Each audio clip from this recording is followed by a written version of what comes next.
Hello everyone, welcome to back my channel. I hope everyone is having a wonderful day. Before starting the video, please go ahead and hit the subscribe button. In Paris, Traci and Alan are in the Parisian bar.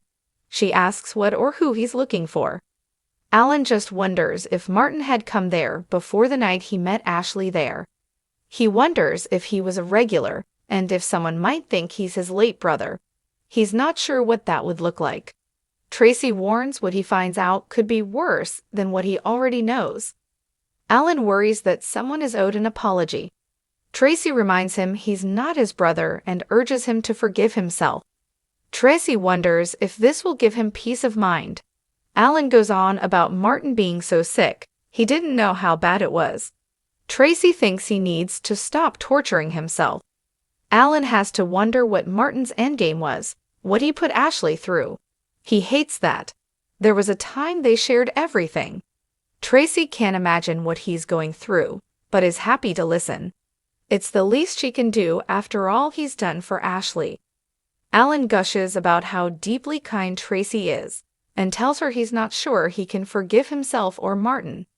Traci says Martin's mental illness was not Alan's fault. You can't go back and change history. All you can do is change how you feel about it now.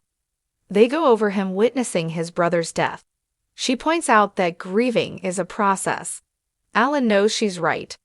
Traci teases that she's created characters who are psychologists and maybe should have a degree. Alan marvels about her being such a beautiful woman with a fascinating career. He needs to hear about her. At the Tack House, Victoria and the kids make a list of what they want to do this summer. Victoria says Claire has a list of movies she thinks they'll love. Katie just remembered she has friends to see. They can have movie night without her. Victoria asks her to give her new sister a chance. Katie snarls, "What's the point?"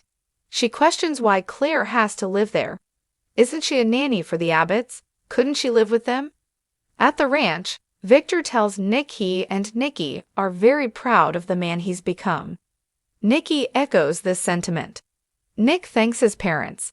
Victor asks if he's spoken to Victoria about rejoining him at Newman Enterprises. Nick didn't think he needed to since she agreed to go to Newman Media with their mom. Victor reminds him that's not what he wants. Nikki sniffs, "So, you're saying that what I want is not important." Victor says he cares about what Nikki wants, they just disagree on this. Nikki complains that handing it to Adam is a big red flag. She needs to come back to work. Victor asks why they're fighting about this. Nikki fumes that Newman Media is her domain, and he's telling her she has no say in how it's run. Nick sides with his mother. Victor's irked that he just expressed his gratitude, and now he's arguing with him. Nikki says their son values both of his parents and her opinion. Victor thinks the only side is what's best for Newman Enterprises. Nikki rants that nothing is ever easy with Adam. No one knows that better than Nicholas. Nick agrees with both of them, but feels his mother should be able to go back to work if she wants to. Victor says it's not happening. End of discussion. With that, he walks out of the room. Audra finds Kyle at the club bar and notes he left the meeting at the ranch without telling them his answer. Kyle says working together requires trust. Audra suggests they start with mutual tolerance. Kyle says, "Not with you." Audra asks why he didn't tell Victor no right away. Kyle was trying to be polite, but he thinks she already knows his answer, "No way in hell." Audra tells Kyle she tried to tell Victor he'd be a hard sell. Kyle says it's not a negotiation. He wonders if the mustache knows about their history.